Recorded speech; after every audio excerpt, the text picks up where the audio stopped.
Hi guys, माझ्या या happy life चॅनलमध्ये तुमचे खूप खूप मनापासून स्वागत। आज आपण पाहणार आहोत सोप्या पद्धतीने कलिंगड मक्याच्या दाण्यांचे सॅलड। यासाठी लागणारे साहित्य म्हणजे कलिंगड 2 ते 3 वाट्या, मक्याचे दाणे 1 वाटी, पुदिन्याची पाने अर्धी वाटी, लिंबाचा रस 2 चमचे, काळी मिरी पूड चिमूटभर, चाट मसाला 1 चमचा, काळे मीठ चवीनुसार। कृती पाहूया। कलिंगड मक्याच्या दाण्याचे सॅलड बनवण्यासाठी कलिंगडची साल काढून तुकडे करा, त्यासोबतच त्यातील बिया सुद्धा काढून घ्याव्यात।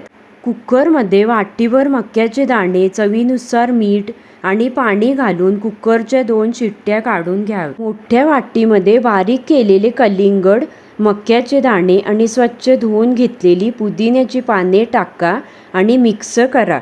त्यानंतर त्यात लिंबाचा रस, काळी मिरी पूड, चाट मसाला, काळे मीठ घालून व्यवस्थित मिक्स करा। आता तयार आहे सोप्या पद्धतीने बनवलेले कलिंगड मक्याच्या दाण्यांचे सॅलड। माझी ही सोपी आणि थंडगार रेसिपी आवडली असेल तर नक्की ट्राय करून पहा आणि माझ्या या व्हिडिओला लाईक आणि शेअर करा। पुन्हा भेटू अशा छानशा रेसिपी सोबत।